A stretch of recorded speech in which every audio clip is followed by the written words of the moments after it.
Hello students, today we are going to start a new chapter, electrochemistry. This is the part 1 of this chapter. In this chapter we are going to cover these topics: redox reaction, what is electrochemistry, and galvanic cell. Okay, all the topics are very important, especially the galvanic cell.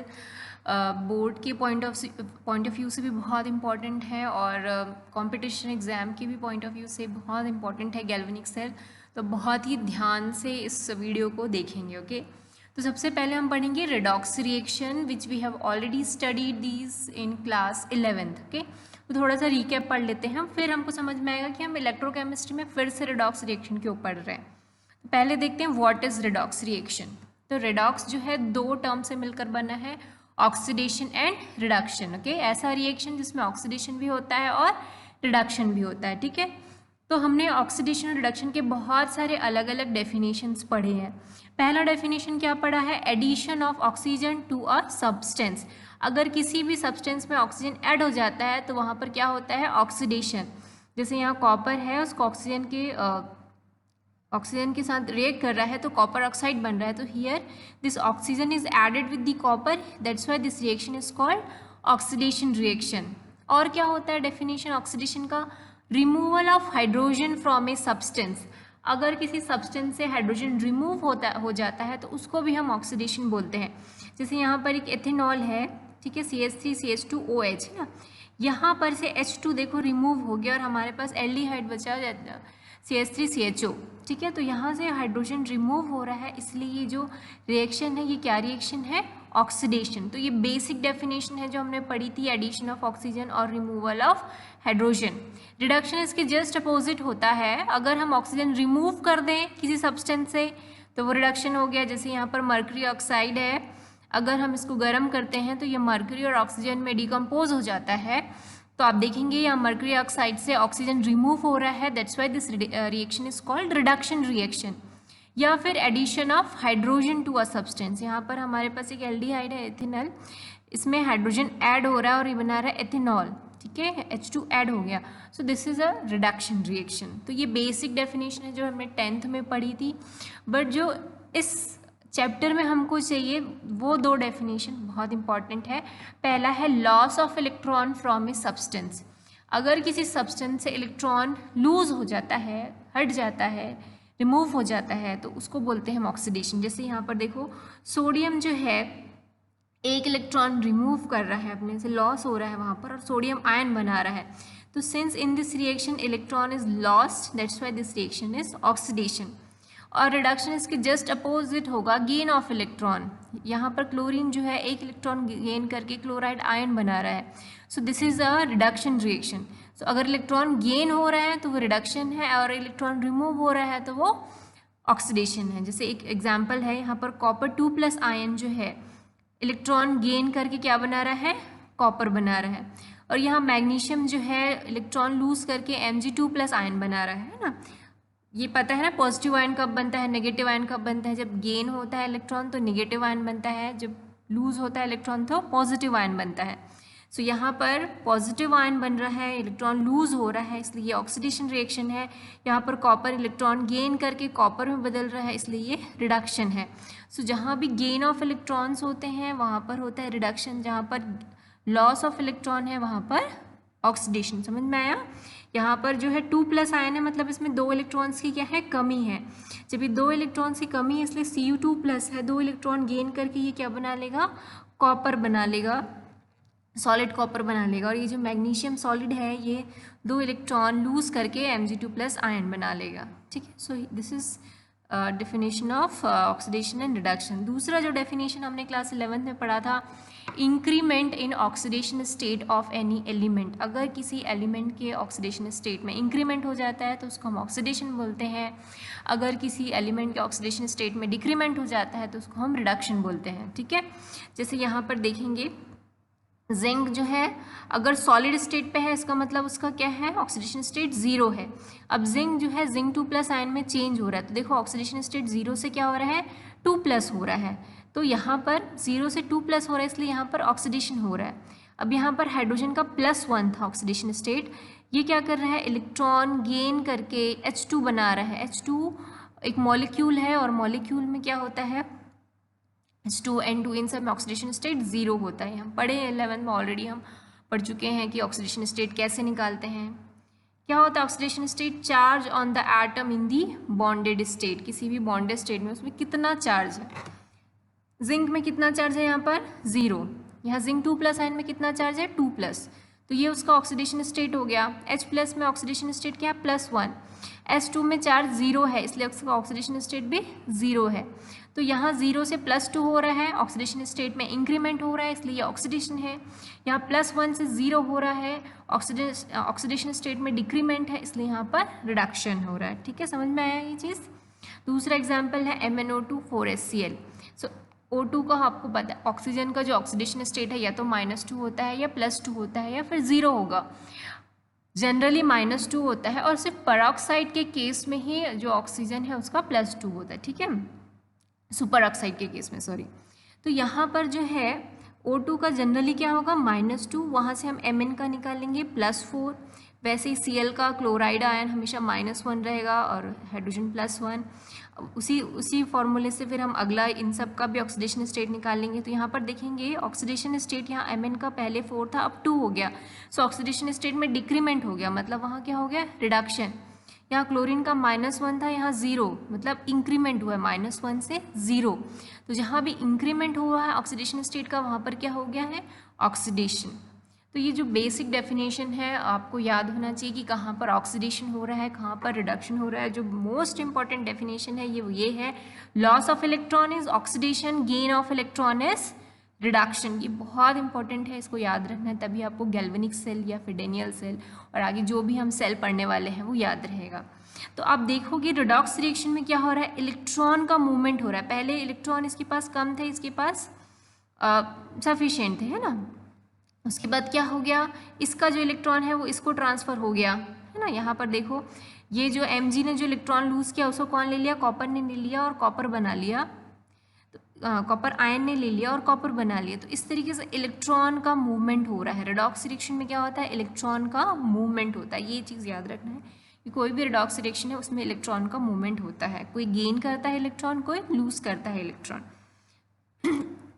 उसी से आपको समझ में आएगा कि electrochemistry क्या होती है। Sorry. So electrochemistry is the study of chemical processes that cause electrons to move. Okay?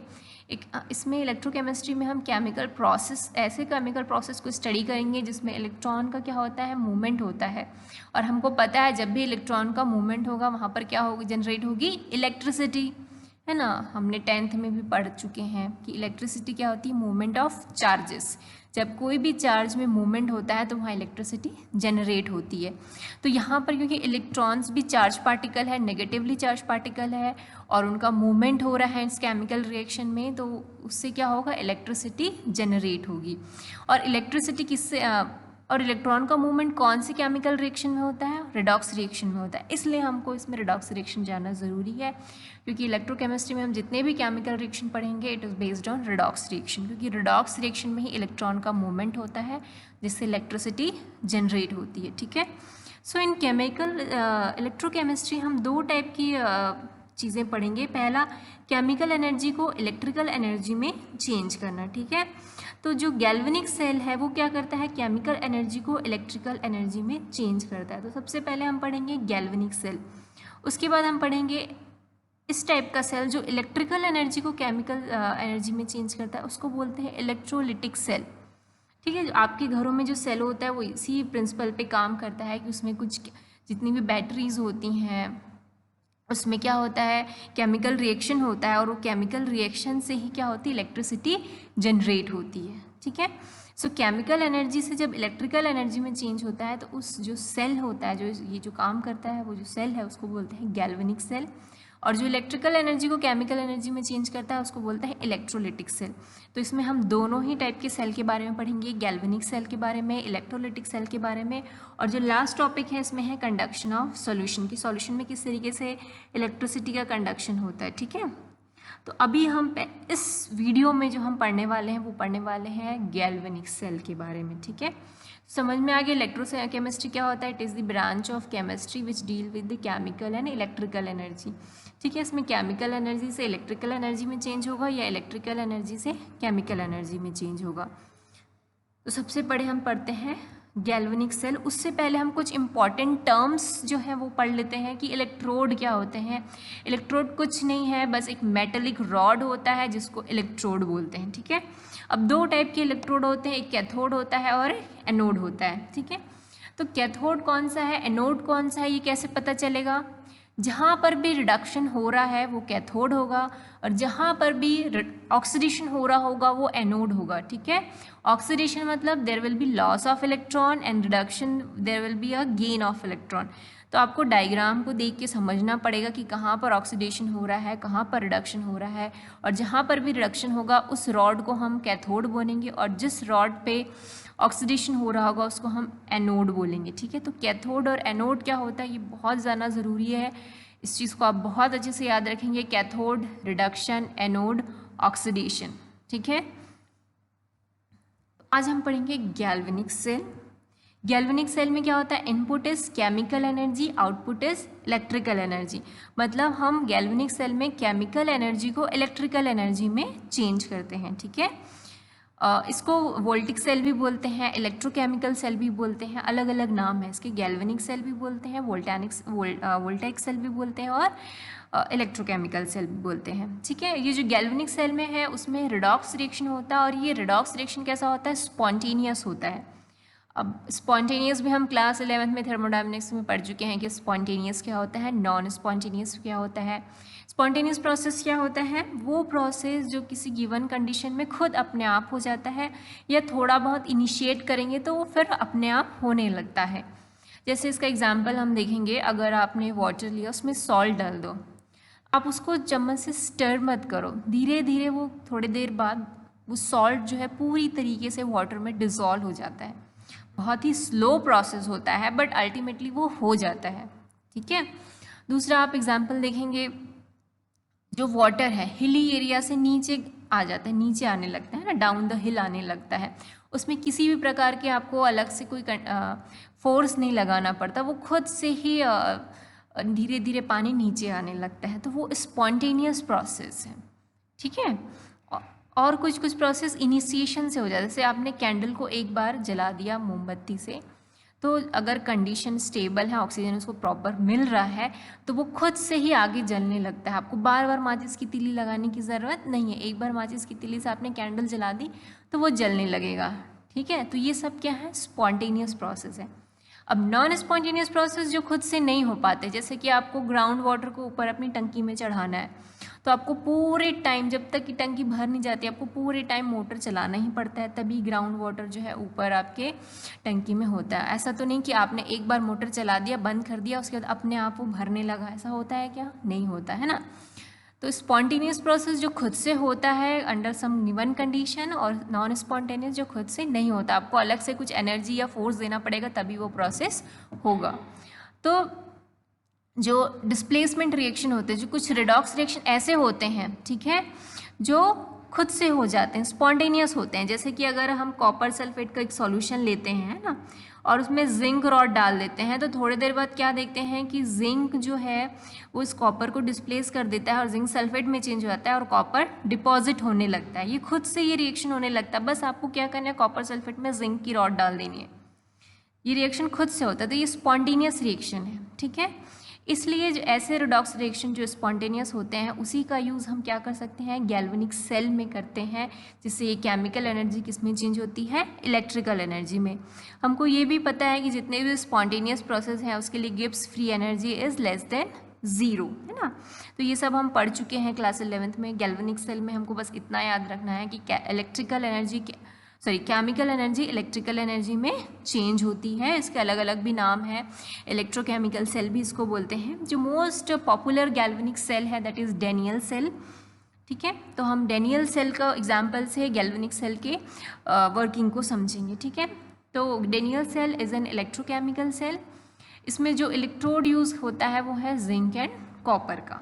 ठीक है। डेनियल सेल में हमेशा कौन सा यूज़ होता है? इलेक्ट्रोड जिंक एंड कॉपर का यूज़ होता है। इसमें रिडॉक्स रिएक्शन जो होता है वो इस तरीके से होता है कि जिंक जो है, सॉलिड जो जिंक है वो कॉपर 2+ एक्वस के साथ रिएक्ट करके क्या करता है, 2 इलेक्ट्रॉन लूज कर देता है, और वो जो 2 इलेक्ट्रॉन लूज कर रहा है उसको कॉपर एक्वायर करके सॉलिड में चेंज हो जाता है। ठीक है, अब यहाँ से समझिए इस रिएक्शन को। जिंक सॉलिड है, कॉपर सल्फेट, देखो यहाँ कॉपर सल्फेट कौन से फॉर्म में है? आयन के Cu2+ के फॉर्म में है। तो इसी में से हमने लिखा है उस रिएक्शन को, सल्फेट का SO4 हटा दिया है, इसको आयन के फॉर्म में लिखा है। ठीक है, कॉपर आयन है इसलिए ये एक्वस फॉर्म में रहेगा। जिंक जो है सॉलिड है, यहाँ पर कॉपर जो है 2 इलेक्ट्रॉन गेन करके कॉपर सॉलिड में चेंज हो जाता है। सिंस यहाँ पर कॉपर जो है इलेक्ट्रॉन गेन कर रहा है इसलिए ये क्या होगा, रिडक्शन रिएक्शन होगा। और यहाँ पर जिंक जो है इलेक्ट्रॉन लूज कर रहा है इसलिए ये क्या होगा, ऑक्सीडेशन रिएक्शन होगा। तो ये रिडॉक्स रिएक्शन डेनियल सेल में होता है। ठीक है, ये उसका एक डायग्राम है डेनियल सेल का। आप देखेंगे इसमें 2 अलग अलग बीकर होते हैं या 2 वेसल होते हैं। ठीक है, एक वेसल में जिंक सल्फेट का सॉल्यूशन रहता है, दूसरे बीकर में कॉपर सल्फेट का सॉल्यूशन होता है। जिंक सल्फेट के सॉल्यूशन में जिंक की ही रॉड हम डालते हैं, कॉपर सल्फेट के सॉल्यूशन में कॉपर की ही रॉड डालते हैं, और इन दोनों रॉड को हम एक इलेक्ट्रिकल वायर से कनेक्ट कर देते हैं, और उसमें या तो एक अमीटर लगा दो या फिर कुछ बल्ब लगा दो, ताकि जब भी इसमें इलेक्ट्रॉन फ्लो होगा, करंट फ्लो होगा, हमको पता चल जाएगा कि इस सर्किट से, इस सेल से इलेक्ट्रिसिटी जनरेट हो रही है। ये जानने के लिए हम यहाँ पर तो अभी एमीटर लगा हुआ है। ठीक है, यहाँ पर आप बल्ब भी लगा सकते हो ये जानने के लिए कि यहाँ पर इलेक्ट्रिसिटी जनरेट हो रही है कि नहीं। ठीक, यहाँ पर एक सॉल्ट ब्रिज भी है, आप देखेंगे सॉल्ट ब्रिज क्या होता है इसका हम लास्ट में देखेंगे। ठीक है, पहले हम इसका सिंपल वर्किंग पढ़ लेते हैं।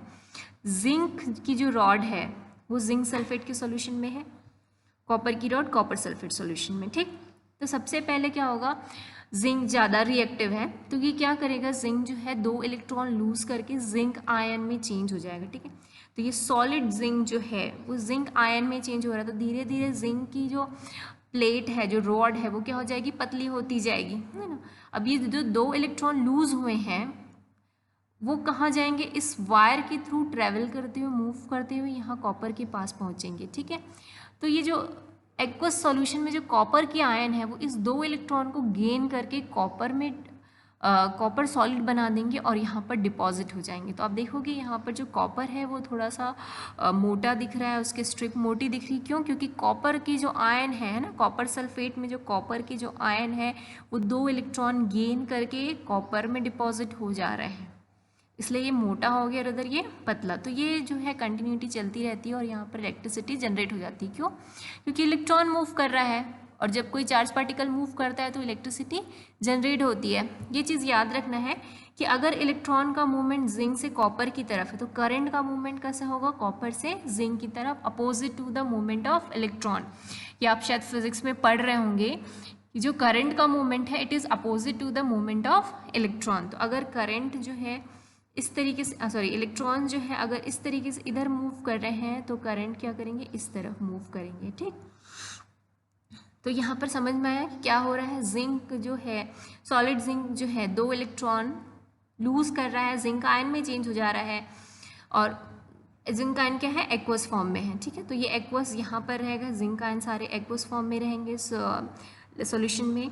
जिंक और जो 2 इलेक्ट्रॉन है वो इस तरीके से यहाँ ट्रैवल करके कॉपर के पास पहुँचेंगे, कॉपर के प्लेट पे पहुँचेंगे, रॉड पे पहुँचेंगे, और ये जो 2 इलेक्ट्रॉन है उसको ये कॉपर आयन जो है गेन करके कॉपर सॉलिड में चेंज हो जाएगा। ठीक है, तो इस तरीके से इलेक्ट्रॉन का मूवमेंट होने लगेगा और इलेक्ट्रिसिटी जनरेट हो जाएगी। ठीक, तो यहाँ पर कौन कौन सा रिएक्शन हो रहा है, जिंक जो है वो जिंक आयन में चेंज हो रहा है, क्योंकि यहाँ पर क्या हो रहा है, ऑक्सीडेशन, लॉस ऑफ इलेक्ट्रॉन है, ऑक्सीडेशन है। तो जहाँ पर भी ऑक्सीडेशन होता है वो क्या होता है, एनोड। तो ये क्या है, एनोड है। अब यहाँ पर क्योंकि इलेक्ट्रॉन्स ज़्यादा है इसलिए ये क्या होगा, ई होगा, सॉरी माइनस चार्ज होगा। ठीक, और यहाँ पर कॉपर 2+ जो है इलेक्ट्रॉन गेन कर रहा है इसलिए यहाँ पर पॉजिटिव आयन रहेगा, इसके रिस्पेक्ट में ये पॉजिटिव टर्मिनल है और ये नेगेटिव टर्मिनल है क्योंकि यहाँ पर इलेक्ट्रॉन्स ज़्यादा हैं। ठीक है, तो जिंक जो है वो लूज़ कर रहा है इलेक्ट्रॉन, इसलिए यहाँ पर ऑक्सीडेशन हो रहा है। कॉपर जो है इलेक्ट्रॉन गेन कर रहा है, इसलिए यहाँ पर क्या हो रहा है, रिडक्शन हो रहा है। सो इसको बोलते हैं ऑक्सीडेशन हाफ साइकिल, इसको बोलते हैं रिडक्शन हाफ साइकिल, ठीक है। और क्या बोलते हैं इसको, लेफ्ट हाफ साइकिल बोलते हैं, इसको राइट हाफ साइकिल बोलते हैं, और इसको बोलते हैं नेगेटिव हाफ साइकिल, इसको बोलते हैं पॉजिटिव हाफ साइकिल, या इसको बोलते हैं एनोड हाफ साइकिल, या इसको बोलते हैं कैथोड हाफ साइकिल। तो उसके अलग अलग नाम हैं, कुछ भी नाम ले सकते हैं, एग्जाम में कोई भी टर्म आ सकता है। तो आपको याद रखना चाहिए कि लेफ़्ट साइड में generally most of the time oxidation ही करवाना है और राइट साइड में हमको रिडक्शन ही करवाना है, ठीक है। क्लियर हुआ। यहाँ पर रिडक्शन, यहाँ पर ऑक्सीडेशन हो रहा है इसलिए ये टर्मिनल एनोड हो गया, यहाँ पर रिडक्शन हो रहा है इसलिए ये टर्मिनल कैथोड हो गया। यहाँ पर इलेक्ट्रॉन लूज हो रहा है इसलिए ये माइनस चार्जेस यहाँ पर ज़्यादा है, इसलिए ये टर्मिनल क्या होगा, नेगेटिव, और ये जो टर्मिनल है कैथोड, इसके रिस्पेक्ट में पॉजिटिव रहेगा, ठीक है। तो ये यहाँ पर करंट फ्लो होने लगा, ओके। तो यहाँ पर मैंने लिखा हुआ है इसको पूरा, जो भी मैंने आपको बताया उसको मैंने पॉइंट वाइज लिखा है कि गैल्वेनिक सेल के कितने पार्ट होते हैं, एनोड होता है, कैथोड होता है, सॉल्ट ब्रिज होते हैं, हाफ सेल्स होते हैं, 2 एक्सटर्नल सर्किट है ना। अब एक्सटर्नल सर्किट क्या है, ये जो सर्किट है, ये जो वायर लगा हुआ है, मीटर लगा हुआ है, या इसकी जगह बल्ब है तो बल्ब, इसको हम बोलते हैं एक्सटर्नल सर्किट, ठीक है। सेटअप क्या क्या है वो भी मैंने आपको बता दिया किस तरीके से सेटअप होता है। एनोड पे क्या रिएक्शन होता है, एनोड पे ऑक्सीडेशन होता है, कैथोड पे क्या होता है, रिडक्शन। तो ऑक्सीडेशन मतलब इलेक्ट्रॉन का लॉस होना, रिडक्शन मतलब इलेक्ट्रॉन का गेन होना। तो ये 2 हाफ रिएक्शन है, this is oxidation half reaction, this is reduction half reaction. तो टोटल ओवरऑल रिएक्शन हमने पढ़ा है कैसे निकालना है, दोनों को ऐड कर देंगे, ऑक्सीडेशन रिडक्शन को दोनों को ऐड कर देंगे। अब इसको ऐड करते समय ये याद रखना है कि नंबर ऑफ इलेक्ट्रॉन्स दोनों तरफ इक्वल होने चाहिए। इधर भी 2 इलेक्ट्रॉन है, इधर भी 2 होने चाहिए। अगर नहीं है तो आपको बनाना पड़ेगा इक्वल उसको, उसके बाद ही आपको दोनों रिएक्शन को ऐड करना है। तो ये 2 इलेक्ट्रॉन, ये 2 इलेक्ट्रॉन कैंसिल हो जाएंगे, तो हमारे पास क्या बचेगा, यहाँ पर से जिंक, यहाँ से कॉपर, यहाँ से जिंक, यहाँ से कॉपर, है ना। आयन हमेशा एक्वस फॉर्म में रहेंगे और ये जिंक और ये जो कॉपर है ये सॉलिड फॉर्म में रहेंगे, ठीक। So this is the overall cell reaction. Exam में आता है ना कि find the overall cell reaction, तो ये आपको पता होना चाहिए कि ओवरऑल सेल रिएक्शन कैसे निकालना है। पहले हम क्या निकालेंगे, ऑक्सीडेशन हाफ रिएक्शन निकालेंगे, फिर रिडक्शन हाफ रिएक्शन निकालेंगे। दोनों को इस तरीके से ऐड करेंगे कि नंबर ऑफ इलेक्ट्रॉन्स दोनों रिएक्शन में इक्वल आ जाए ताकि वो कैंसिल आउट हो जाए, ठीक है। आपको कभी भी सेल रिएक्शन में नंबर ऑफ इलेक्ट्रॉन्स नहीं दिखने चाहिए। देखो मेरे यहाँ दिख रहा है क्या, नहीं। तो आपको इस तरीके से ऐड करना है कि इलेक्ट्रॉन से इलेक्ट्रॉन कैंसिल हो जाए, ठीक। So this is the overall cell reaction. बाकी जो मैंने बोला वो सब इसमें लिखा हुआ है, ओके। अब इसका कंप्लीट वर्किंग पढ़ते हैं डेनियल सेल का कि हम सॉल्ट ब्रिज का क्या काम है ना। तो सॉल्ट ब्रिज का जो है यहाँ पर देखोगे ये एक inverted glass tube, you tube है ना, इन्वर्टेड यू शेप का ट्यूब है यहाँ पर। इस ट्यूब के अंदर जो है एक इनर्ट इलेक्ट्रोलाइट फिल होता है, ठीक है। अब ये इनर्ट इलेक्ट्रोलाइट क्या होता है, इलेक्ट्रोलाइट तो सबको पता है। इलेक्ट्रोलाइट मतलब जैसे कि आयनिक कंपाउंड जो होते हैं, KCl है, NaNO3 है, ये सब क्या है, इलेक्ट्रोलाइट्स हैं, ठीक है। सो इसके अंदर इलेक्ट्रोलाइट फिल होता है, KCl, KNO3, NaNO3, NH4, NO3, ये सब हम इसमें क्या कर सकते हैं, सॉल्ट ब्रिज में इलेक्ट्रोलाइट की जैसे यूज़ कर सकते हैं। The ions of electrolyte do not react chemically with the species of the cell. और ये जो इलेक्ट्रोलाइट के आयन हैं, जैसे इसके क्या क्या आयन निकलेंगे, एक पोटेशियम आयन और क्लोराइड आयन। तो ये जो आयन्स हैं ये सेल के स्पीशीज से रिएक्ट नहीं करते हैं। जैसे कि ये जो क्लोराइड आयन है ये सेल की स्पीशीज से रिएक्ट नहीं करना चाहिए। अब रिएक्ट तो करते हैं बट कुछ नया कंपाउंड ऐसा नहीं बनाना चाहिए कि हमको प्रेसिपिटेट मिल जाए यहाँ पर, ठीक है। ऐसा नहीं कि Zn और क्लोरीन रिएक्ट करके ZnCl2 बना लिए जो प्रेसिपिटेट हो जाए। तो हमको ऐसा कोई भी इलेक्ट्रोलाइट नहीं लेना है जो इसके साथ केमिकली रिएक्ट करके कुछ प्रेसिपिटेट बना ले, ठीक है। The salt bridge is constructed by filling the U tube with a mixture prepared by mixture agar-agar gelatin with a hot concentrated solution of the electrolyte। तो सॉल्ट ब्रिज के अंदर जो है हम क्या, जो यू ट्यूब है सॉल्ट ब्रिज को, उसके अंदर क्या मिक्सचर प्रिपेयर करते हैं। कैसे मिक्सचर प्रिपेयर करते हैं, जो भी इलेक्ट्रोलाइट हमको डालना है उसका हम पहले तो कॉन्सेंट्रेटेड सोल्यूशन लेंगे, और वो भी कैसा कॉन्सेंट्रेटेड, हॉट कॉन्सेंट्रेटेड सोल्यूशन। उसमें हम मिक्स करेंगे अगर अगर पाउडर। एक अगर अगर पाउडर आता है जो किसी भी चीज़ को जेली फॉर्म में चेंज कर देता है ना। इसका यूज़ करते हैं जेलीज बनाने के लिए, अगर पाउडर यूज़ करते हैं। जिलेटिन भी आपने यूज़ किया होगा, जेली वगैरह जब बनाते हैं तो जिलेटिन भी यूज़ करते हैं। जिलेटिन एक पाउडर जैसा रहता है, उसको मिक्स करके आप किसी भी सॉल्यूशन में डालोगे, कॉन्सेंट्रेटेड सॉल्यूशन में, तो जेली बन जाता है उसका। सेमी सॉलिड रहता है वो जेली, पूरा सॉलिड नहीं रहता, सेमी सॉलिड रहता है। तो इस इलेक्ट्रोलाइट को भी सेमी सॉलिड बनाने के लिए उसमें हम क्या मिक्स कर देते हैं, अगर पाउडर मिक्स कर देते हैं तो वो जेली फॉर्म में चेंज हो जाता है। ठीक है, ठंडा होने पर वो क्या बन जाता है, जेली फॉर्म में। उसके बाद उसको यूट्यूब में फिल कर देते हैं। अब वो जेली फॉर्म में रहता है, सेमी सॉलिड फॉर्म में रहता है, तो क्या होगा, इस सॉल्यूशन के साथ क्या होगा, मिक्स नहीं होगा। और इसमें क्या लगा देते हैं, कॉटन के कुछ यहाँ पर कॉटन भी लगा देते हैं ताकि कोई डिफ्यूजन ना हो यहाँ पर। ठीक, थोड़ी देर बाद क्या होता है, ये जो सॉल्ट ब्रिज के इलेक्ट्रोलाइट हैं, इसमें जो नेगेटिव आयन है वो इस तरफ हो जाते हैं, पॉजिटिव आयन इस तरफ चले जाते हैं। क्यों ऐसा होता है वो हम बाद में देखेंगे। ठीक है, so either end of the tubes are then sealed using cotton wool in order to reduce the diffusion.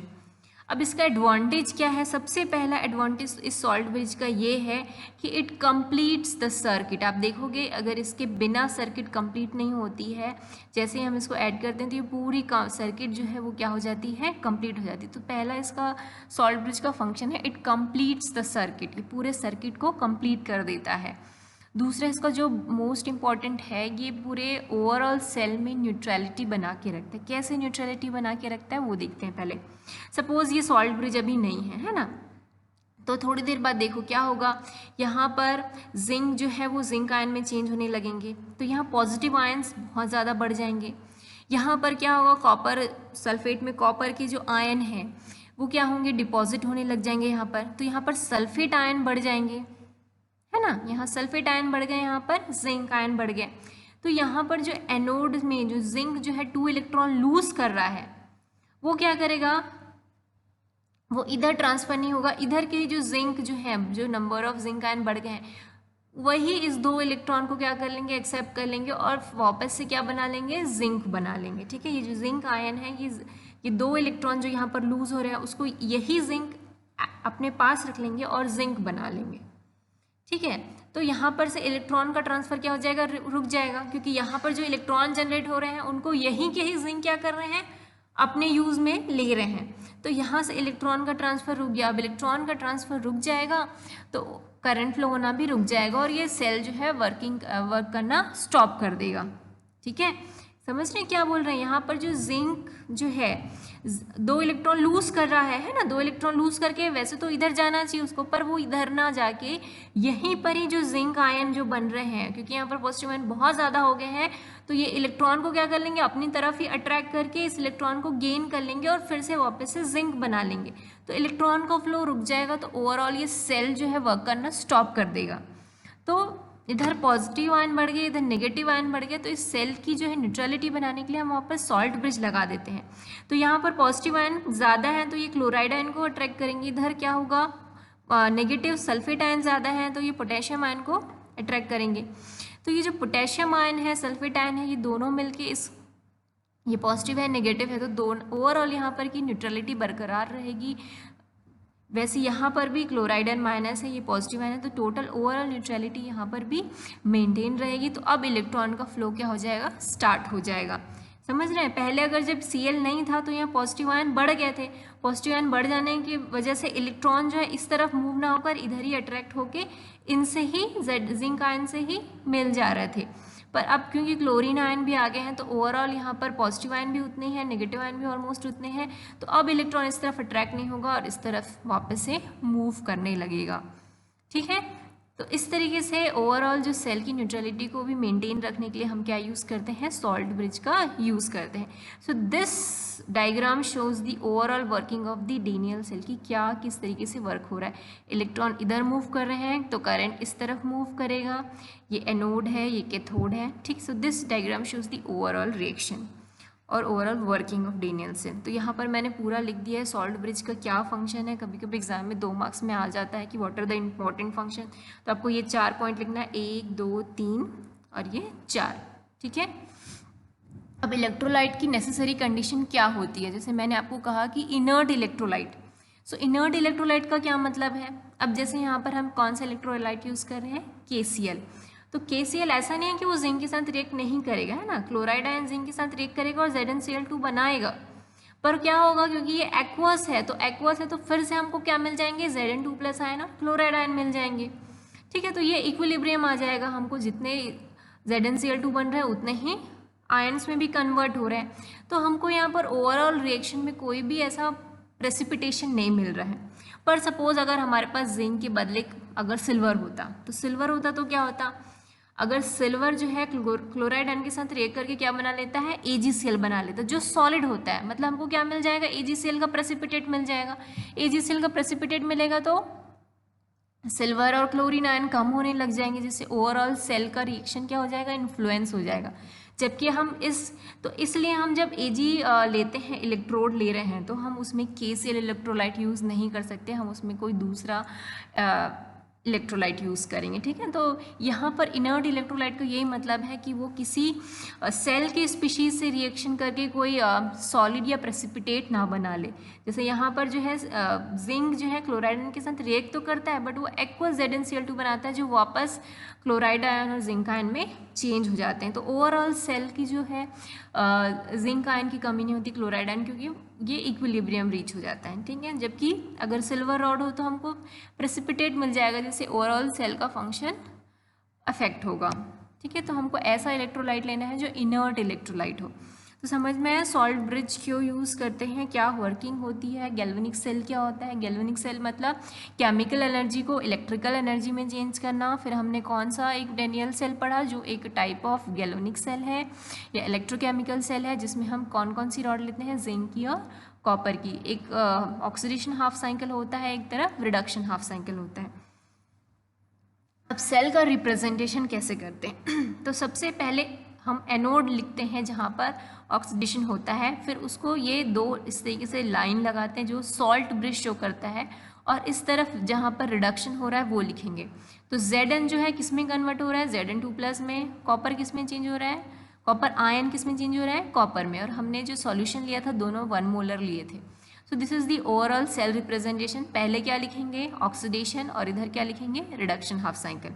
इसको आप उसके स्टेट के फॉर्म में भी ले सकते हैं। जिंक जो है सॉलिड के फॉर्म में था, जिंक आयन एक्वस के फॉर्म में, कॉपर आयन एक्वस के फॉर्म में, कॉपर सॉलिड के फॉर्म में। तो इस तरीके से भी लिख सकते हैं।